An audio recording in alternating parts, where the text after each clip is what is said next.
What's going on, everybody? Welcome to the Jared Barnes Show. I am your host, Jared Barnes, and I am very excited for today's episode. It's going to be a fantastic episode. Just me today, no one else. Maybe we'll do another episode later in this week with everybody here. I didn't ask them. It's finals week. I didn't want to stress them out. They are busy. I am busy. I had some time today. There was some NFL stuff that I wanted to talk about, so I figured, hey, why not? Let's do a short little half-hour or so episode and see where it takes us. With that being said, I want to start off with, I said on the last episode there's going to be some changes done to the show, right? And one of the things that I want done is I want more than just one episode a week because I think the 2-hour episodes are way too long. So, my goal is during the NFL season to start doing 3 episodes a week, and I'm going to experiment with it for the rest, or try to experiment with it for the rest of the NFL season and see where it takes me. And I always want to do a Monday episode that I record the night before during Sunday Night Football. Wasn't able to do that because I was studying for finals. And I want to recap the NFL Sunday games. And maybe even throw in the Thursday game as well, because why not? So with that being said, I will waste no time. We will just get right into it. This is the 2-minute drill. I got to make the banner for it because I didn't not do that. The 2-minute drill where I talk about every single NFL game for 2 minutes or less. And we see how that goes. So, here we go. So the first game I want to talk about is the Baltimore Ravens and the Pittsburgh Steelers.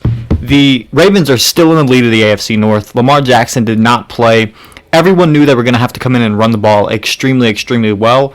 They did just that. The Steelers could not stop them on the ground. They win a game without Lamar Jackson in December, a very important time. This is 1 week removed from Mike Tomlin saying that he prefers to apply that pressure when it comes to late season games, but for whatever reason, the Steelers could not win.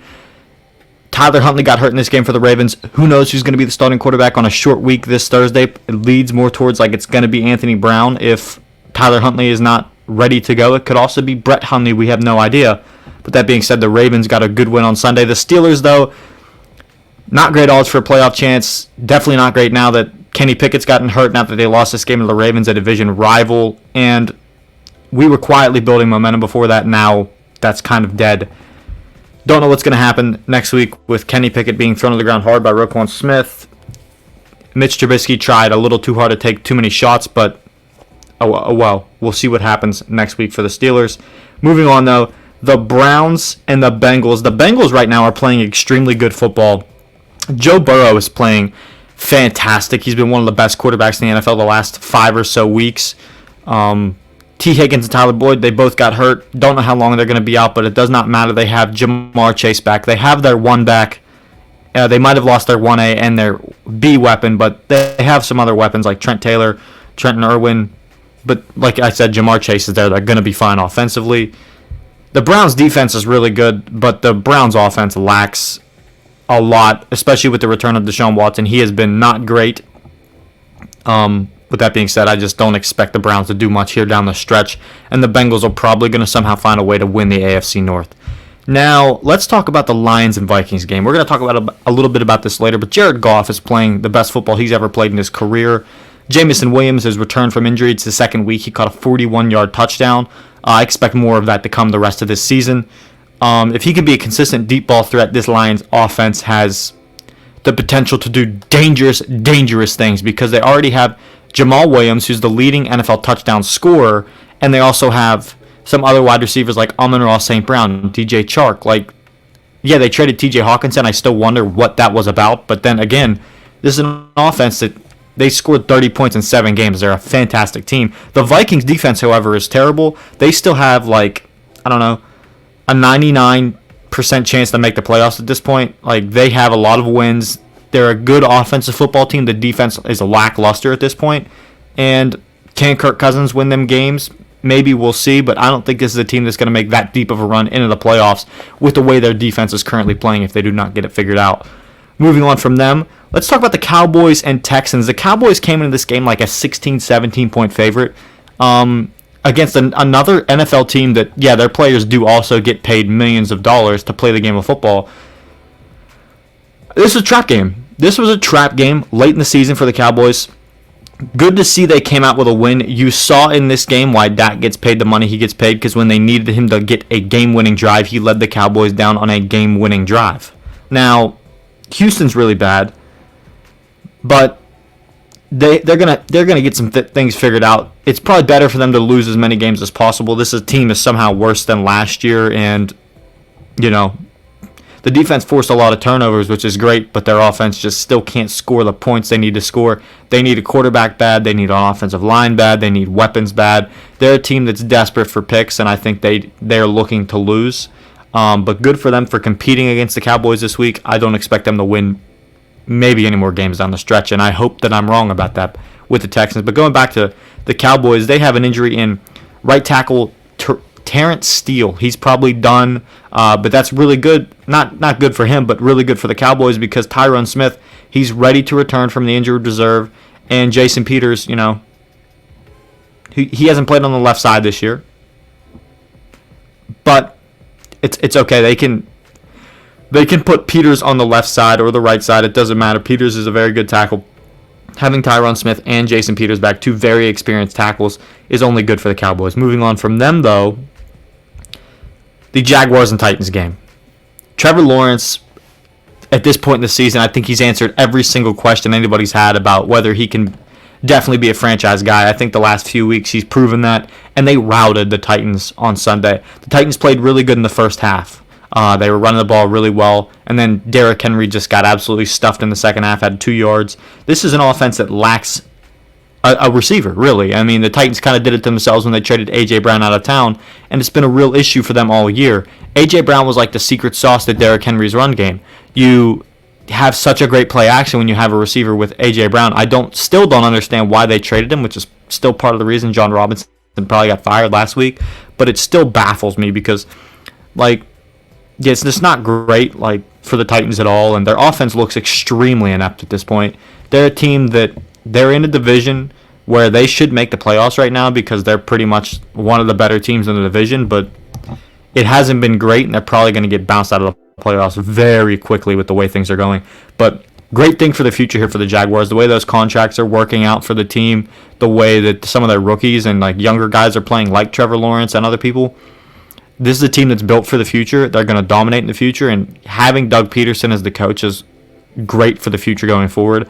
I think I could see the Jaguars being an AFC powerhouse for the next 5 or 6 years if all continues to go the way it looks it's going to go as of now. Moving on from that, though, the Bills and the Jets game, a game that was very boring in the first half, not going to lie. A game that was a long day and a painful day for Jets quarterback Mike White. There's another Mac in that division that the Bills can, make a day long for Mac Jones. But Mike White in this game really was just getting beat to a pulp. Gregory Rousseau, AJ Epinesa, Shaq Lawson, Matt Milano, all these guys were lighting him up every single play. There was a play where Mike White, it looked like he was a tackling dummy and he got destroyed. The Bills' defense really stepped up in this game. The Jets' defense played well. I mean, holding the Bills to 20 points with Stephon Diggs, Gabe Davis, Josh Allen, that offense, all the weapons on that offense, to holding them to 20 points, I mean, with the weather you had, it kind of helped, but then again, holding them to 20 points is an impressive feat. I learned a lot about Mike White in this game. He is an extremely tough quarterback. I don't think Zach Wilson survives this game if he plays it. He doesn't come back in after that first rib shot. Mike White took 2. He was put in the hospital. But shout out Mike White for showing his toughness in this game. That's the biggest thing that I took away from this entire game. But good for the Bills for getting another win and possibly destroying the Jets' playoff chances at this point. And Buffalo needing to keep pace with some of the other teams in that division. Let's talk about the disaster of the game that it was for the New York Giants next, though. The Philadelphia Eagles hung 48 on them. Jalen Hurts putting up MVP numbers yet again in this game.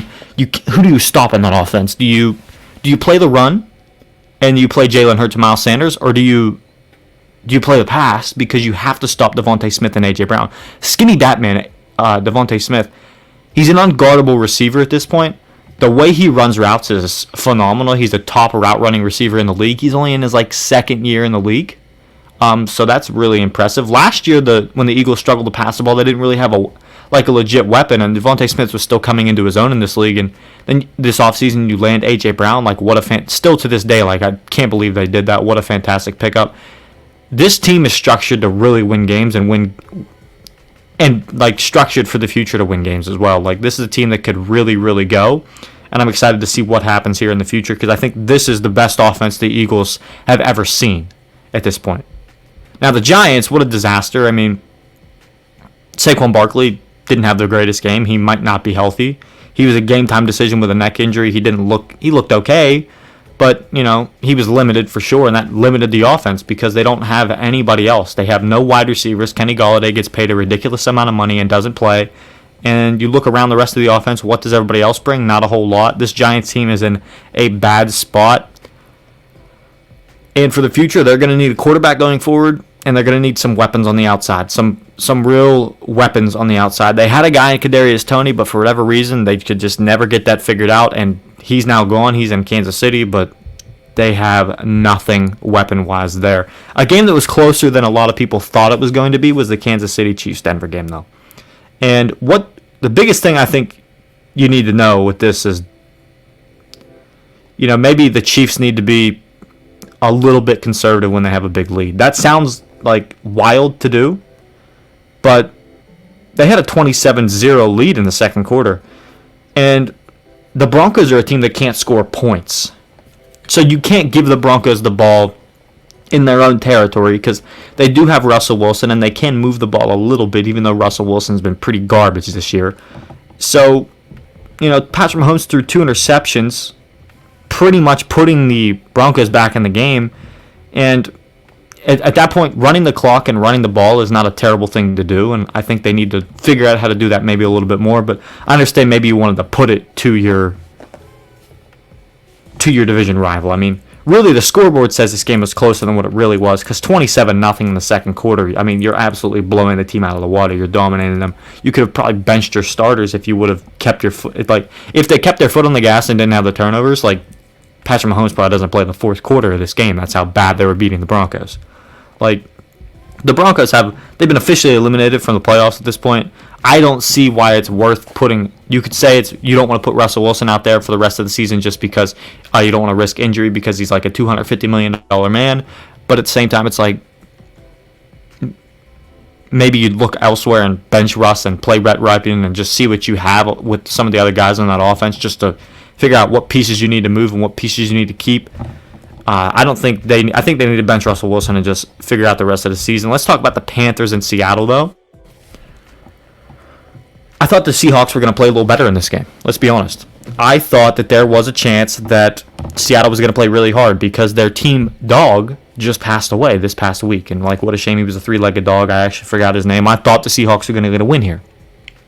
The Panthers put themselves one game out. They're 5-8. They're one game out from the NFC South because Tampa Bay fell to 6-7 with their loss. And it puts them in a good spot going forward because, if they win their final 4 games, they would own the tiebreaker over the Tampa Bay Buccaneers and Atlanta, and they'd be 9-8. And this is their first road game win of the season. The whole year. They've won 5 games. This is their first road win. Impressive stuff. Sam Darnold played really well. Seahawks, they didn't have Kenneth Walker. I think it really affected the offense, but at the same time, this was the game that I didn't really get to see a whole lot about. I don't think the Seahawks are going to do a whole lot going forward this year, just in my opinion, because I don't think they're all that great still. I think they're good, but they're not a great team. They're not a great team at all. Moving on to the division rival, though, the 49ers and the Panthers division rival, let's talk about.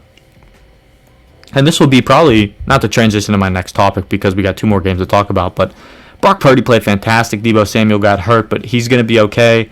They have a lot of weapons on their offense, so the 49ers are going to be fine. That defense is dominant. We learned that again this week just how good they are because they held Tom Brady to 7 points. 7 points. This is a Tom Brady offense that has Mike Evans. Mike Evans hasn't scored a touchdown since week 4. Leonard Fournette's pretty much losing his job to a rookie. Shout out my fantasy team for picking Leonard Fournette and then finding this out way later in the season. And then nobody wanted to trade for him, and now he's stuck on my roster because I don't want to drop him. But he doesn't really get the ball a whole lot. Rachaad White's a talented running back. Yeah, but it sucks for me fantasy-wise. But at the same time, Bucs are in a bad spot.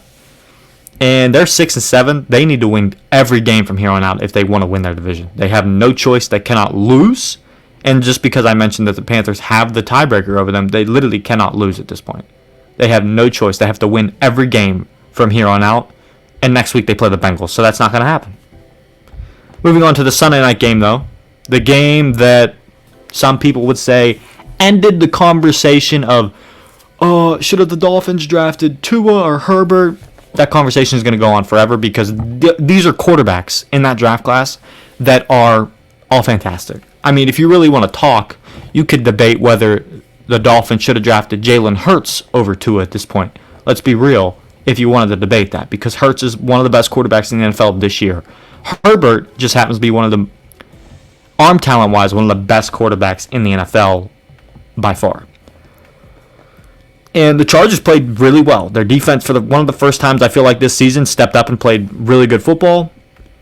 The Dolphins just did not play all that great. Tyreek Hill scored a 50-yard plus touchdown on a fumble that he recovered out of a pile, which is the craziest highlight I think I've ever seen, just because like you could see Tua when he saw Tyreek had that ball, he just pointed like to the end zone because he knew that thing was getting taken to the house. And I think everybody watching that game when they saw Tyreek Hill pick up that fumble knew the same thing.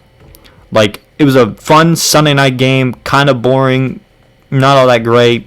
It's going to be interesting to see the Bills take on, the Dolphins take on the Bills next week at Buffalo. And it's going to be interesting to see the Chargers play the Titans. Can the Titans bounce back? Or are the Chargers going to continue this run of winning and possibly set themselves up for a nice wild card playoff spot? One final game I want to discuss. It's the Thursday night game. Baker Mayfield. Like, shout out Baker Mayfield. He's my player of the week this week because he came in and had one day of practice and beat the Las Vegas Raiders. And he put on a show in the final 4 minutes of the game. He kind of dropped off mid-third quarter all the way up until the final 4 minutes, but he doesn't know the offense all that well. He's been there literally one day. And he came in and won a comeback victory down 16-3. Scored 2 straight touchdowns on 2 straight drives. It's fantastic. He scored the last one with a minute left. Fantastic stuff. I'm proud of Baker. I'm glad to see Baker successful again because to me he's just one of the funnest. He's one of the more fun quarterbacks to watch in this league, and I just love seeing him win. The Raiders are in a bad spot though, and they need to think about making major changes next year. Major changes at a lot of positions, including quarterback.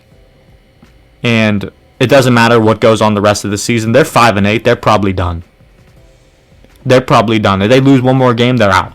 They're out of the playoffs. They lose one more game, and they're barely hanging on right now. Right now, they're barely hanging on by a thread. So I think they're cooked at this point, but that's neither here nor there. They are done. That was my 2-minute drill, though. I hope you enjoyed it. That was kind of a lot. I wasn't necessarily as prepared for it as I would have liked. I only got to really watch film on 6 or 7 of these games, not all of them. It's tough to watch a lot of film when it's during finals week, but I hope you can ignore that. We'd like to move on to my first big topic of the day, though. Let's talk about Brock Purdy. Let's talk about the 49ers as well, because they dominated the Buccaneers, and it was a fun game to watch if you don't like Tom Brady. But at this point, I think everybody kind of likes Tom Brady, at least a little bit. But it's wild to see the downfall of his team and the Buccaneers and his the way it's been an interesting story this year to see that offense just be as bad as they are with the weapons they have. But their offensive line isn't great. But on the other side, a rookie quarterback, and this is a narrative that I completely hate, beat Tom Brady. Because they act like the rookie quarterback played Tom Brady directly. No, the defense played Tom Brady. The defense played the rookie quarterback. Again, that'll come up here in a few minutes when I talk about things that I cannot stand. But for now, let's talk about Brock Purdy and this 49ers win. Christian McCaffrey is a clear-cut number one option in this offense. Since they got him, they're 6-1. And he's a guy that they know he's so talented, and you just put the ball in his hands at this point. Doesn't matter who's the quarterback. You hand it off, you throw it to him on the outside, throw him a screen pass as an extension of the run game. He's going to make plays. And Christian McCaffrey is just that dude. He's a different level athlete. He's a different level football player. I mean, he's pretty much a slot receiver that plays running back, which you don't get all that often. He's more or less a number 2 wide receiver that lines up in your backfield. And he's just a perfect fit on the 49ers. Like, he's been so fun to watch at the 49ers because the 49ers have been good since they got him. Again, I mentioned they're 6-0 when he starts, 6-1 when he plays. So their first loss came the first week he was there, if you piece that together, because he didn't start that game. But the offense, even though Christian McCaffrey is like the number one option at this point, like, they were still able to really get Debo, Kittle involved, and Ayuk was still able to get the ball a little bit. And Purdy he was chucking that thing downfield, playing not reckless. There was a couple of times where he made some throws that were like, all right, Purdy, maybe you're getting a little greedy. But at the same time, he is a rookie. He was a 7th-round draft pick. He is Mr. Irrelevant, not no more, but he was Mr. Irrelevant. He's always going to be Mr. Irrelevant, but at this point, I feel like he's pretty relevant at this point. He's not irrelevant like most other Mr. Irrelevants are by this point in the season. Everybody knows who Brock Purdy is if you watch any NFL football at all, because it's just been a great story. And on the broadcast, he was compared to Tom Brady via the scouting report. They were quick to say they weren't saying that he's Tom Brady, but maybe sometimes, you can find a gem in the draft, which I respect. But then again, you can also find a terrible player in the draft at the 7th round. And not saying that every person that's drafted in that late is a bad player, because guess what? They just got drafted in the NFL. They're more athletic than I am. So good for them. And they're going to make more money than I will in the next 5 to 6 years, probably, if I had to guess, just based off of that contract. So, I mean, I'm going to make no money over the next few years, but that's whatever. I set myself up in the major. I set myself up in sport management, and a lot of people say it's, you got to make connections, and I've made some connections, but then again, that's a whole different topic that, could be talked about later. I hope to do this as a living one day, which is why I want to grind super hard over the next 6 to 7 months and see where it puts me and see where it sets me up. So there is some big stuff coming. I will just be honest with you. There is some big stuff coming that I'm going to do. I'm going to start doing some storytelling series here on YouTube that are fully edited videos. That will start at the beginning of the year. This podcast is going to be changing up its format, where it's going to be like 2 to 3 days a week. I think that'll be producing a lot of content at that point. Like, there's going to be something like I'm going to try to be producing YouTube shorts and a lot of content over on Instagram as well. So if you haven't followed the Instagram at the Jared Barnes Show, go follow it there. But really excited to see what happens there. But then again, like, guys that play in the NFL make a lot of money even if you're drafted late. So shout out Brock Purdy for taking this opportunity and playing really, really good football. Debo, though, let's talk about this. Debo got hurt in this game.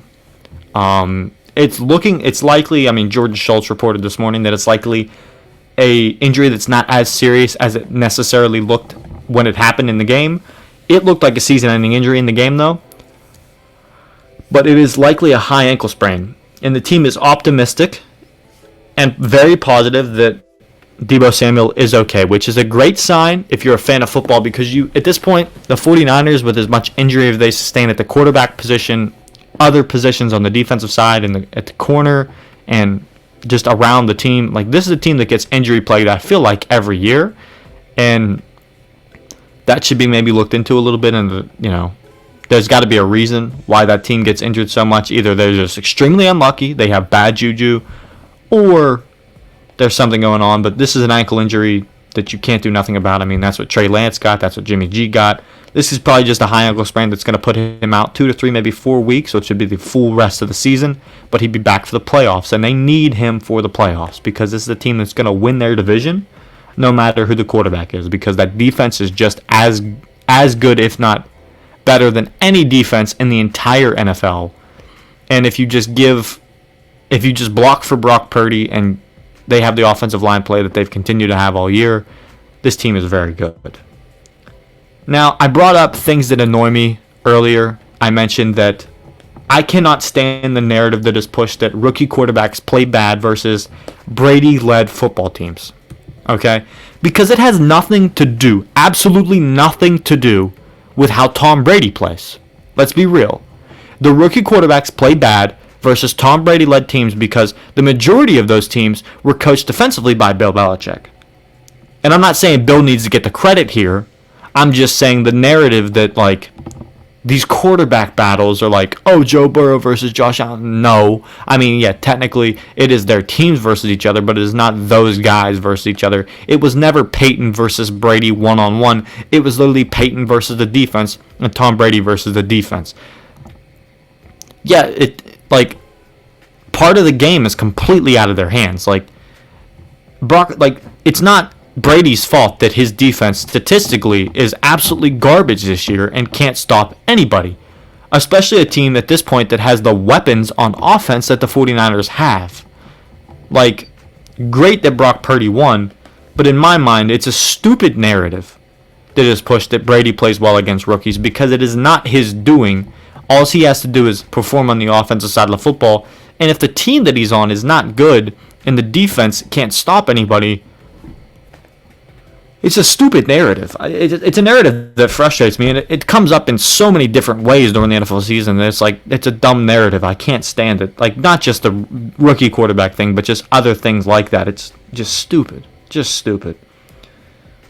It's something that it just annoys me. It grinds my gears. If you've ever watched Family Guy and saw the Peter Griffin segment, that's pretty much what it does. It just grinds my gears. It gets on my nerves for no reason. It shouldn't.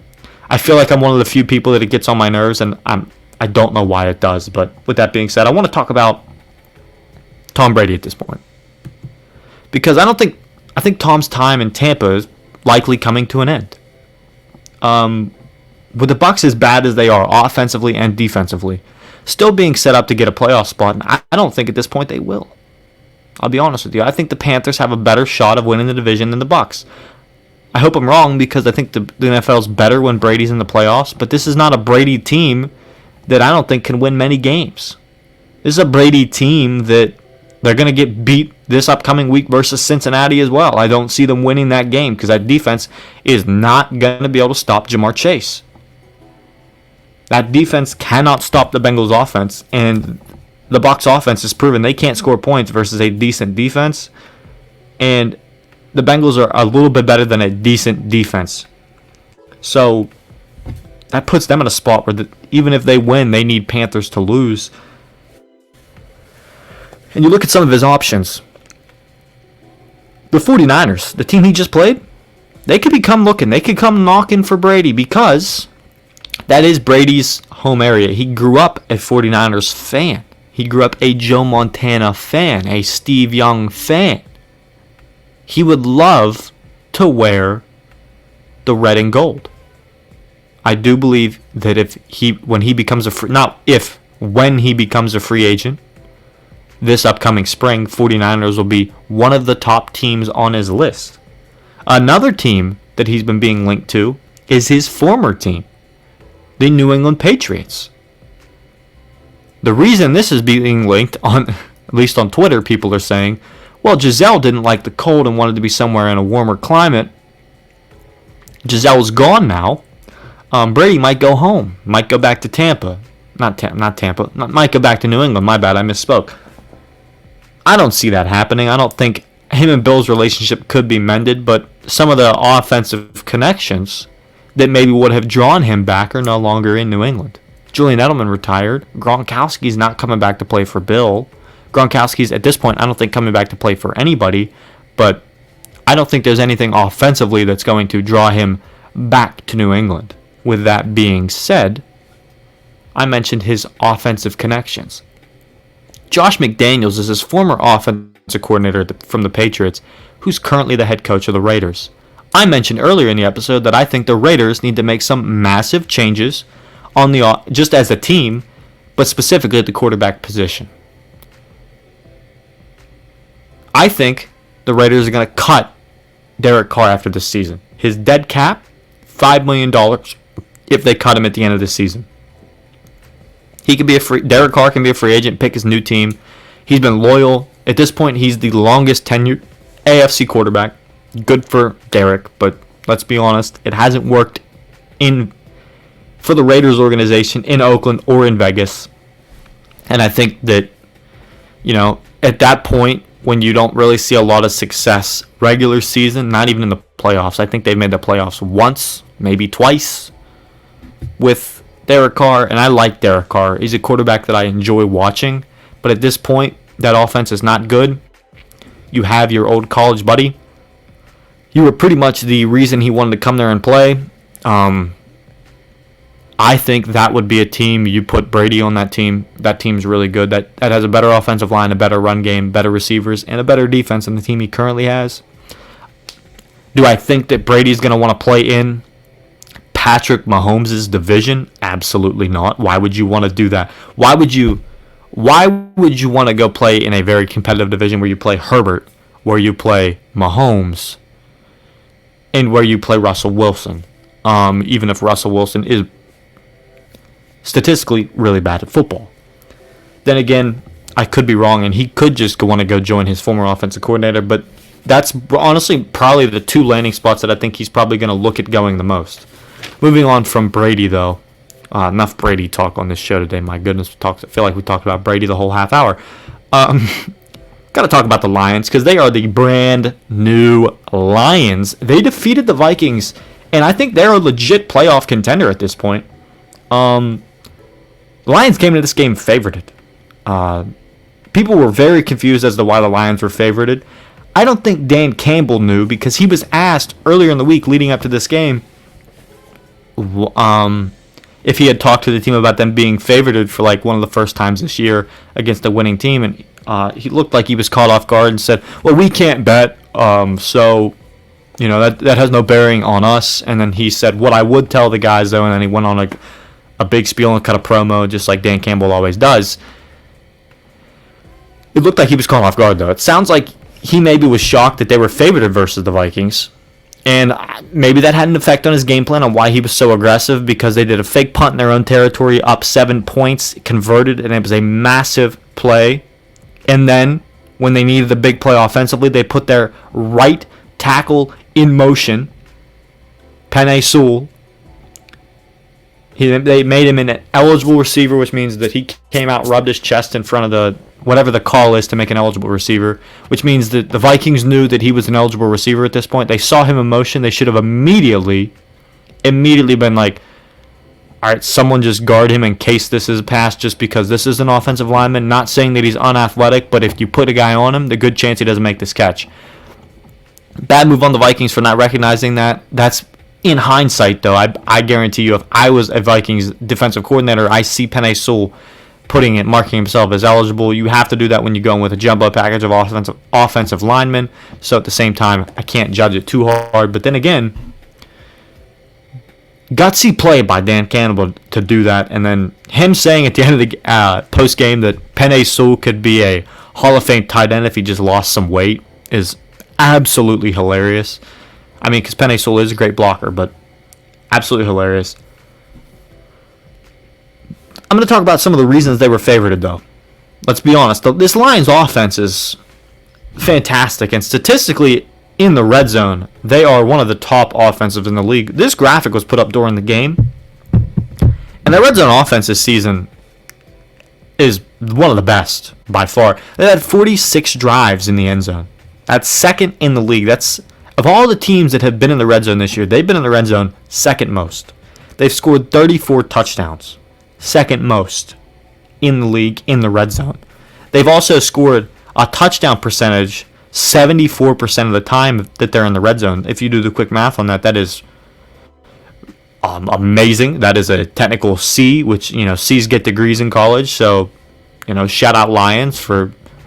But that's like that's above average numbers. That's like fantastic numbers. They're one of the best red zone offenses in the entire league this year. And over the previous 4 weeks coming into this game, the Vikings defense statistically has been one of the worst defenses in the league. They've allowed 400 yards every single week. We're allowing 4+ touchdowns every single game, 28+ points, or closer to 30 points in this game. And then that trend continued this week because this is the 5th week, and over those 5 weeks, the Vikings now have allowed 30.4 points a game, 32nd in the NFL, 460.6 yards, 32nd in the NFL, and 20+ yard pass plays, they've allowed 31st.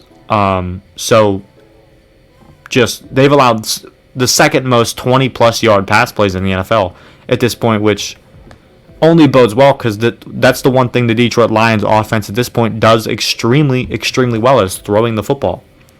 And like I mentioned earlier, Goff is playing his best football of his career. He's put together a very solid stretch of 5 to 6 weeks. He's been one of the best NFL quarterbacks over that span. He's had 0 interceptions. He has 8 touchdowns. The only quarterback in my mind that's playing better than him over that stretch is Jalen Hurts, who has 14 total touchdowns with 1 interception. Then again, he is, in my opinion, the MVP of the season. If you think otherwise, just based on yardage numbers, you're absolutely wrong because what he brings to that team as a runner as well is just phenomenal. Jared Goff does not bring that running ability, but as a passer, he's been much, much improved. Jared Goff does not have the weapons that the Eagles offense has. Jared Goff has Amon-Ra St. Brown, a very good wide receiver, DJ Chark, an above-average wide receiver, or at most average, and Jamison Williams, who is an unknown product, but a burner at that. And Taylor Decker, their offensive lineman, one of the leaders of the team, said after the game, "This is not the same old Lions. We will not lose close games, and we are coming for blood. We're trying to win games. We're trying to put on for the city and do as much as we can," and I just absolutely love that attitude. They stuck with their guns. They started the season 1-6. They are now over their last 7. They're 6-1. So impressive stuff for the Lions to be sitting where they're sitting this late in the year and talking about playoffs. They have a 10% chance to make it if they win out, which they have 4 more games that are very winnable games. This is a 10-7 football team with a playoff berth probably.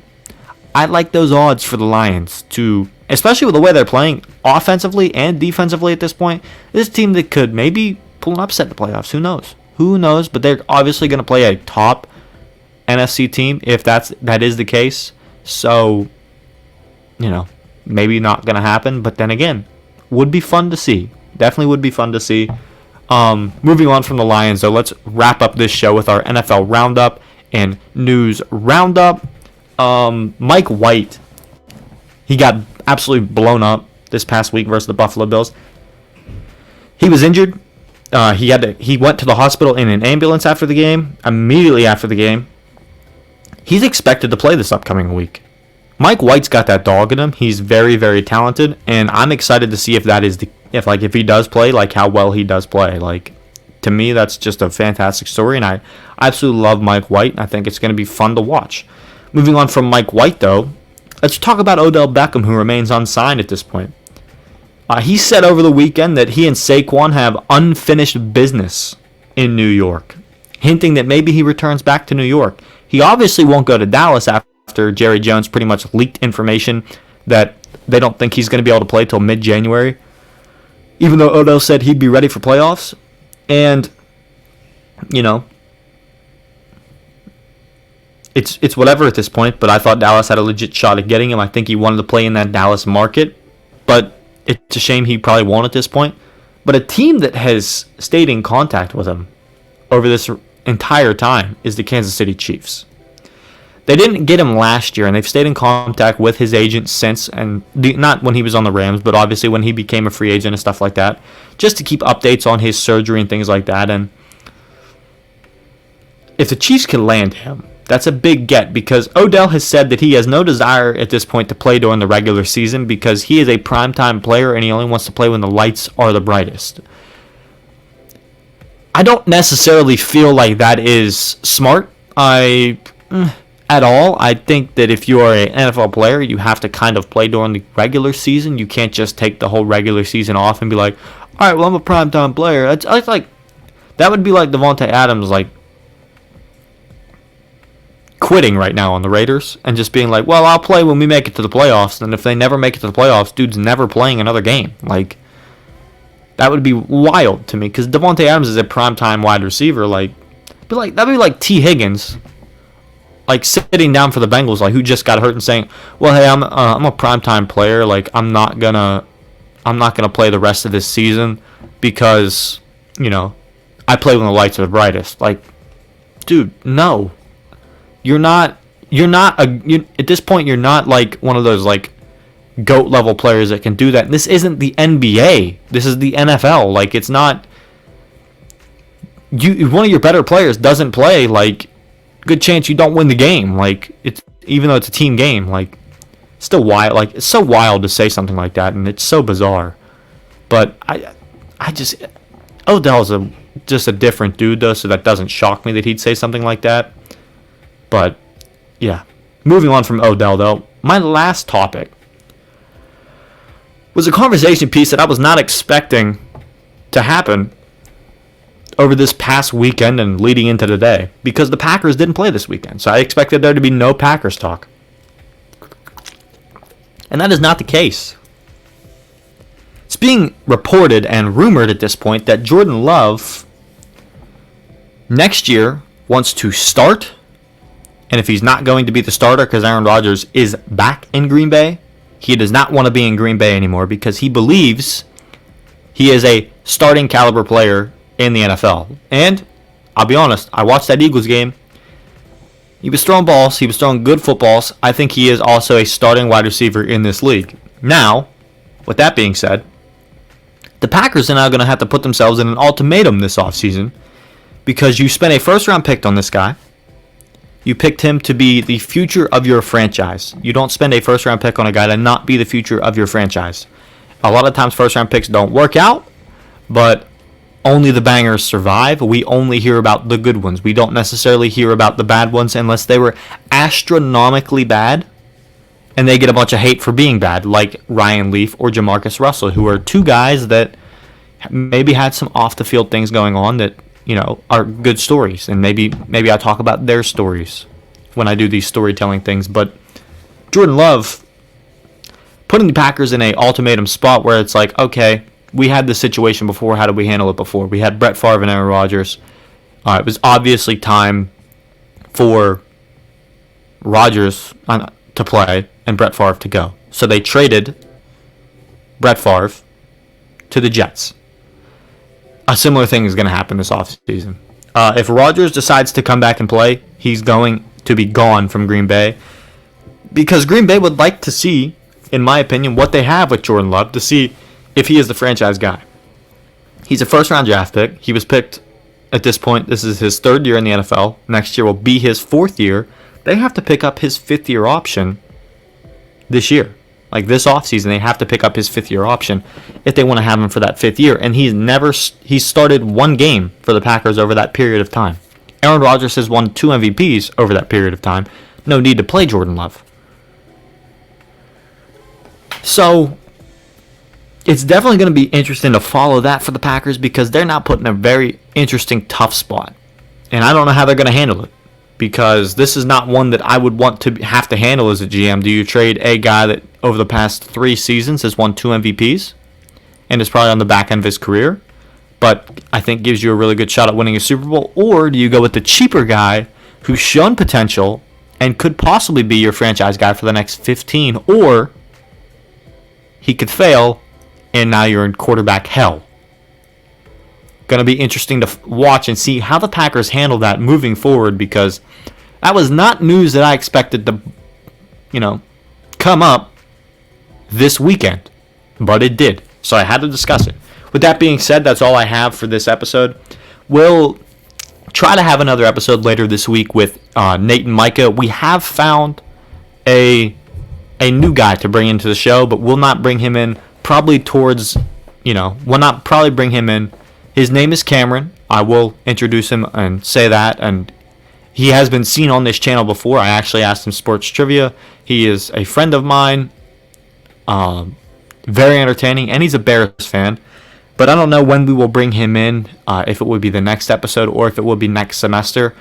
Would like to see him get comfortable, so maybe we'll bring him in for an episode or two over the winter break when we're not around each other, just to see how that goes that way. But with that being said, I really appreciate you guys watching. Like, it means the world to me that you guys watch and follow along and are passionate about the content. And just, man, you guys are the absolute best. And I just love you guys that watch and listen and, show love and support and stuff like that. So you guys mean the world to me. Thank you guys so much. This is a fun episode for me. We'll see, if you guys like it or not. But with that being said, I hope you guys have a fantastic week. It is finals for me, so if you could do me a favor, comment something nice and inspirational for me to help me get through finals this week. It would be greatly appreciated. I love and appreciate every single one of you. You guys are the best. You guys have a fantastic day. I will see you probably later this week. Peace.